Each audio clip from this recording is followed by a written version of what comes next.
O meu próximo convidado vive dividido entre duas situações que o traumatizam, duas situações que não o deixam descansar, dormir sossegado. João Pedro sabe que o pai foi assassinado e que a mãe foi condenada pelo crime.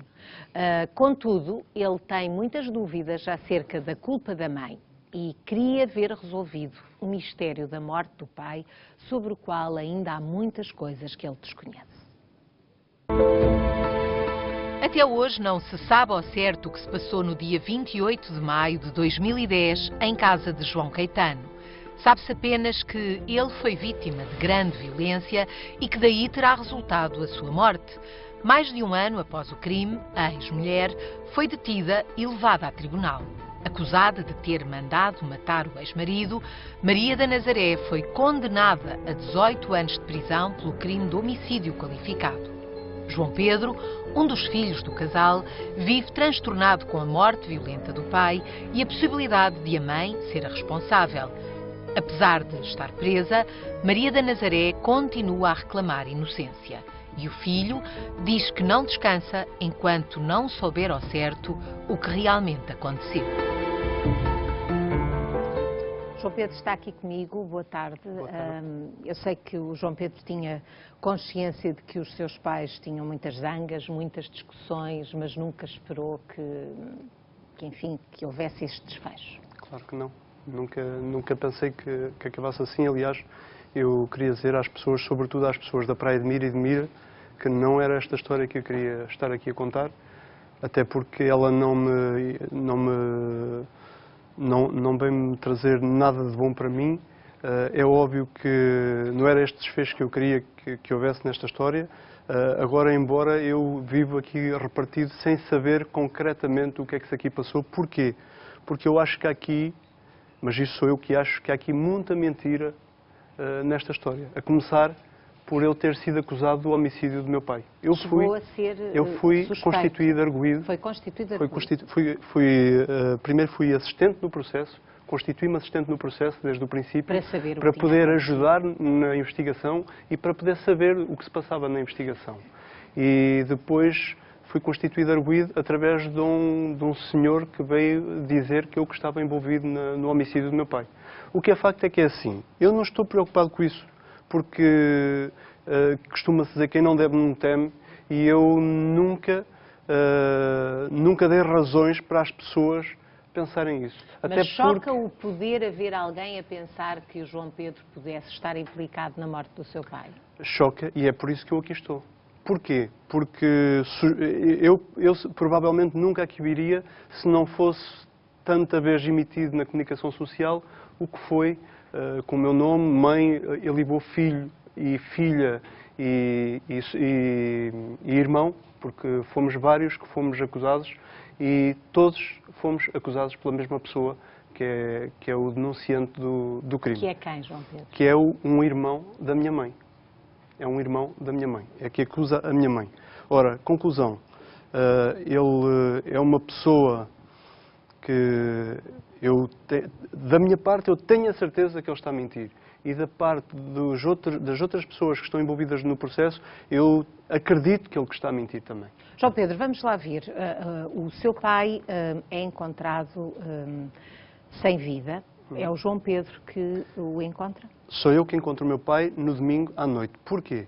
O meu pai era uma pessoa que tinha a vida dele individual. Vivia sozinho? Vivia sozinho. Todos os dias passava em minha casa. Tinha um pequeno galinheiro atrás da minha casa e todos os dias, pelo menos com a minha mulher, quase todos os dias ele falava com a minha mulher. Eu não, porque eu saio de madrugada e entro à noite, praticamente só ao fim de semana é que eu o via. O que acontece é que no sábado, supostamente o meu pai foi assassinado numa sexta-feira à noite. Eu no sábado passei o dia todo em casa, tive lá pessoas a almoçar comigo e passámos o resto da tarde. Estive durante a manhã a preparar o almoço nas traseiras da minha casa e da parte da tarde estive com os meus amigos. No sábado não o vi? No sábado não o vi. No domingo? No domingo saí de manhã, eram umas 9 horas, quando eu saí de casa, mais a minha esposa e mais o meu filho, e regressei, e só à noite, quando a minha esposa precisou de fazer o jantar, é que faltou o gás e eu fui a esse pequeno comércio de proximidade que há lá perto de nós. Onde a senhora me confrontou com o facto de perguntou-me: João Pedro, tu viste o teu pai hoje? E eu pus-me a pensar e disse: não vi o meu pai. E ontem, tu viste o teu pai? Epá, não.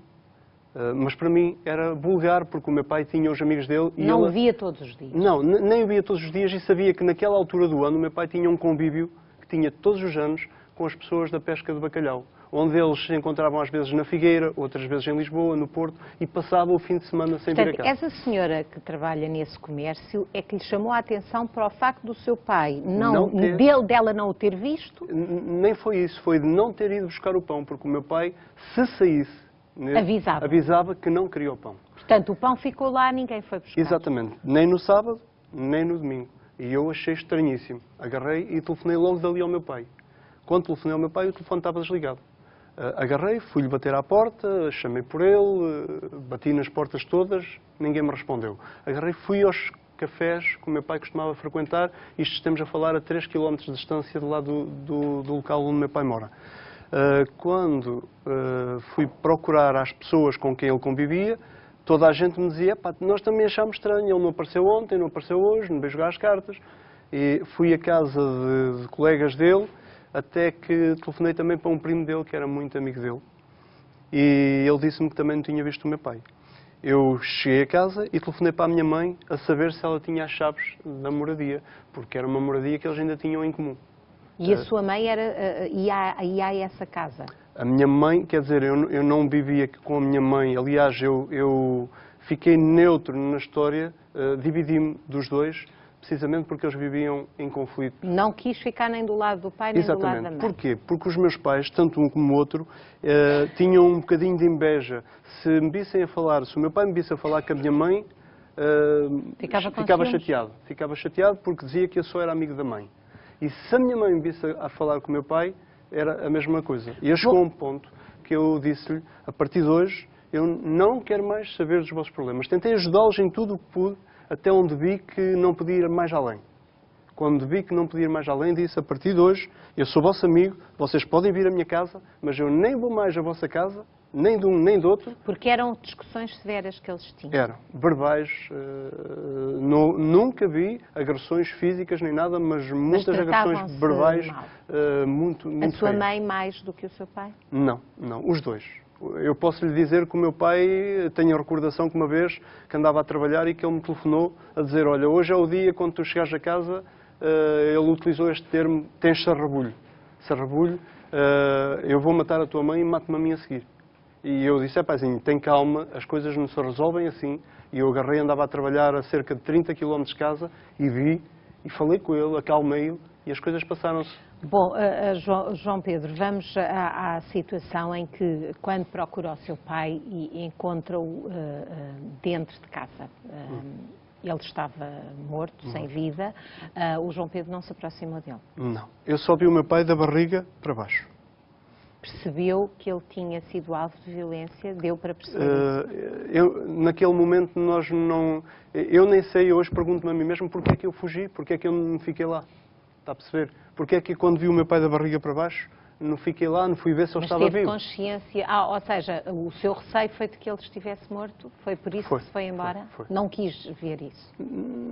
Hoje pergunto-me, se fosse hoje talvez tinha reagido de outra forma. Tinha ido ver se o meu pai estava ainda com vida. Quando se aproximou e viu o seu pai, estava alguém consigo? Estava um militar da GNR que Portanto, entrou... o militar da GNR é que se dirigiu ao seu pai. Sim. E o João Pedro saiu. Ora bem, aquilo que foi concluído foi que o seu pai foi alvo de violência, foi atado com fita cola, terá morrido por asfixia, fita adesiva. Provavelmente. É uma das Há duas hipóteses que nunca ficaram completamente esclarecidas. E isto aconteceu em 2010 e em 2011 a sua mãe é detida, acusada da morte do seu pai, ter sido a mandante deste crime, e aquilo que o tribunal conclui é que houve um grupo de pessoas, um grupo de romenos que invadiram a casa do seu pai, que o espancaram, e isto a mando da sua mãe.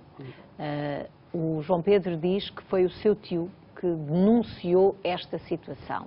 Como é que o seu tio vivia fora do país? Vivia no Canadá. A dada altura, já depois da morte do seu pai, ele aparece em Portugal. Exatamente. Junto da sua mãe.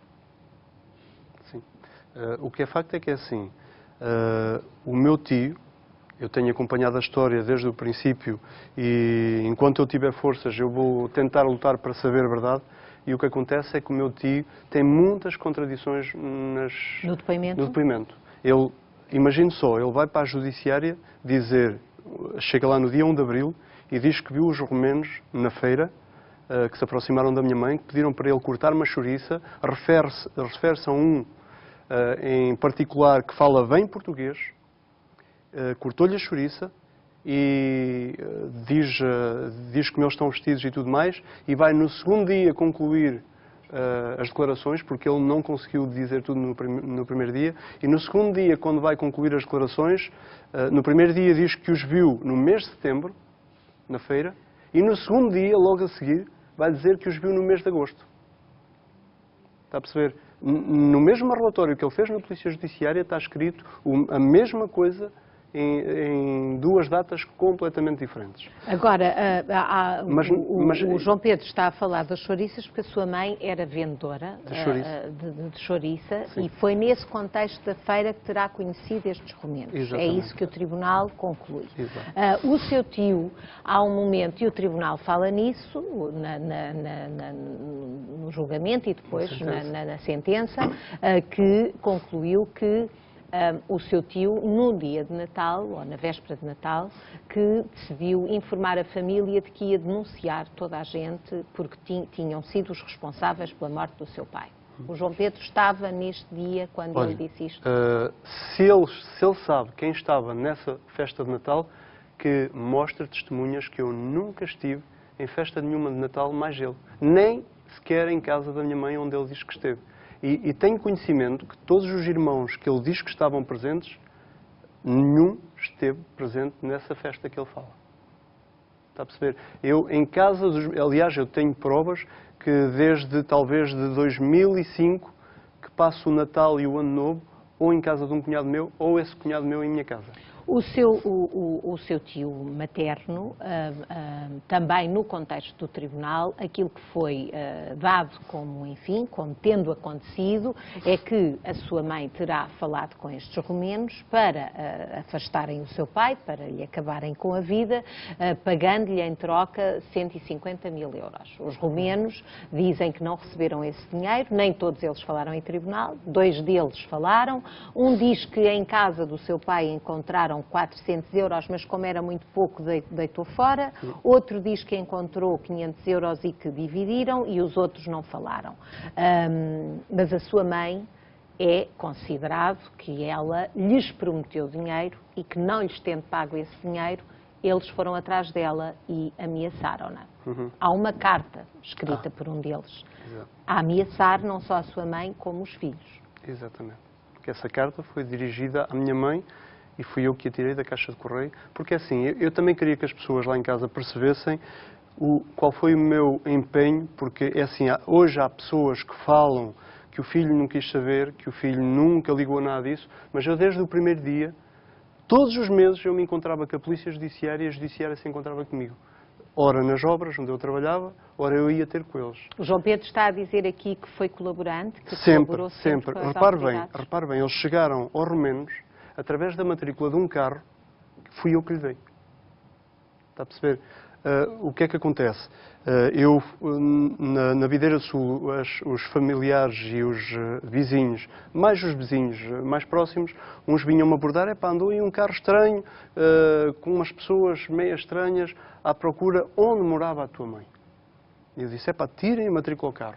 Até que houve alguém que tirou a matrícula ao carro. Tirou a matrícula ao carro e deu-me, eu telefonei à Polícia Judiciária e eles vieram ter comigo, eu andava a trabalhar lá perto, a uns 20 km, vieram ter comigo e eu dei-lhe a matrícula do carro e aquilo passou-se, passado uns meses, apareceu então essa dita carta na caixa de correio da minha mãe e eu agarrei e fui eu e a minha irmã é que encontramos a carta na caixa de correio e eu pus a carta num plásticozinho, precisamente a pensar que podia haver impressões digitais na carta e fui entregá-la à Polícia Judiciária.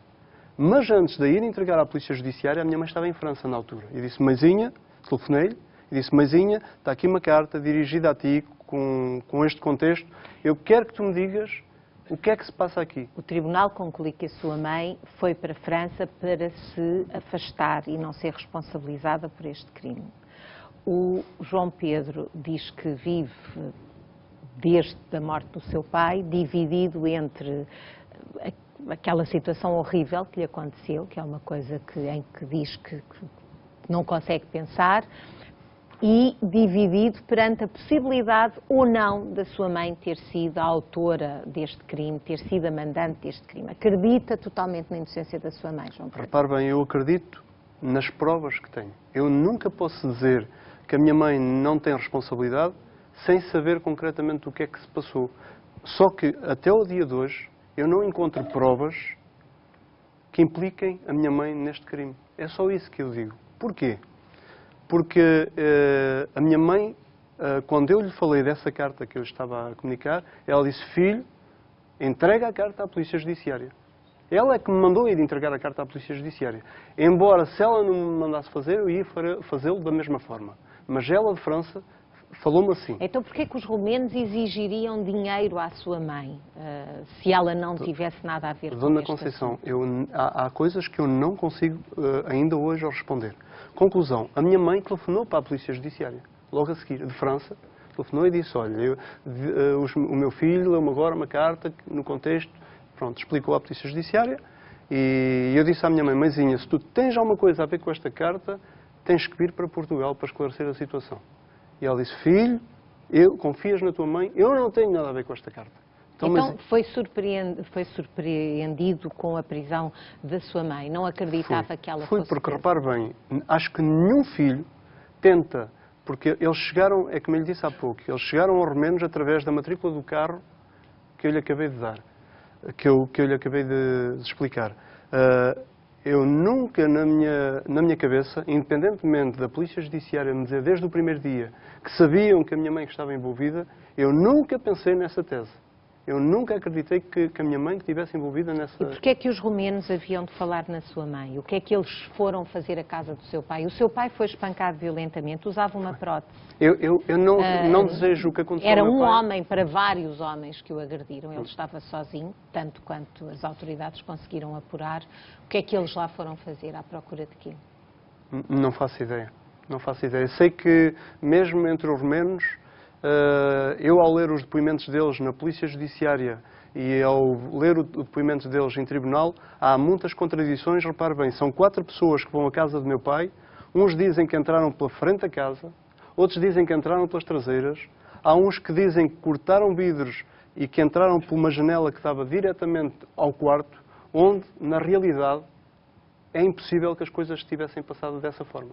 Está a perceber? Há mesmo muitas contradições, mesmo no próprio... João Pedro, neste tempo que passou, com certeza que já pensou na possibilidade da sua mãe ser a mandante, outros dias pensa que não. Claro. Portanto, isto é um tormento que não larga.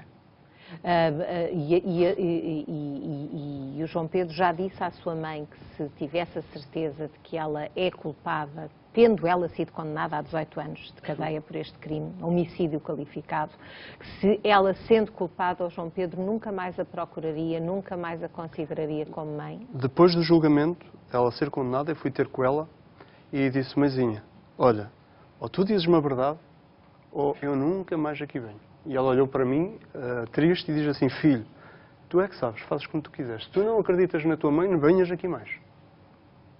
Agora, ponha-se a Dona Conceição no meu lugar, no lugar de filho que perdeu o pai, independentemente do que possam dizer. Eu tanto gostava do meu pai como gostava da minha mãe, como gosto da minha mãe.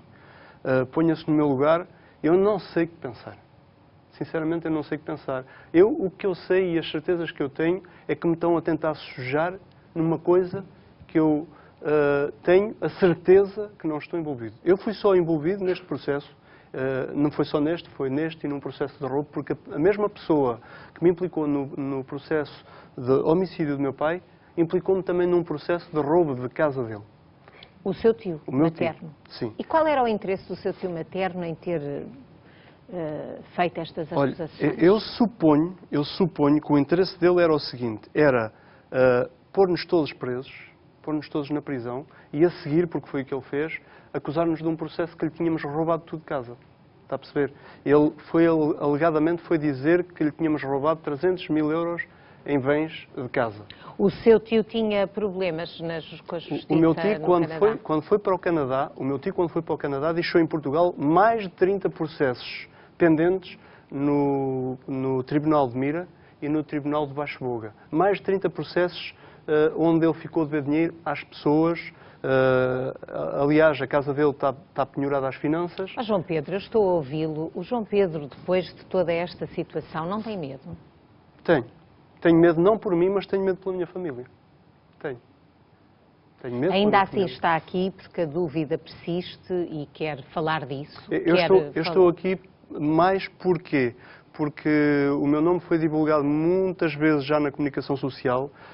Um número restrito, um número pequeno de pessoas da família do meu pai tem tentado sujar o meu nome na vila onde eu vivo, independentemente de eu saber que os vizinhos me têm apoiado. Eu digo um número de restrito, eu quero que fique bem claro que nem há muita gente a acreditar em si, João Pedro.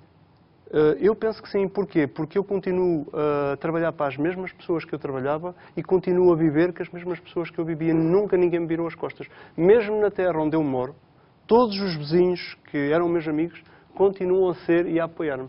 Bom, eu sei que, entretanto, há um recurso, no caso da sua mãe, que ela não aceitou esta condenação, ainda não está totalmente determinada esta situação na Justiça. De qualquer modo, fica aqui o seu testemunho, enfim. De facto, dá para imaginar, se as coisas são como o João Pedro diz, que não é fácil viver com essa situação. Obrigada, João Pedro, por ter estado aqui connosco.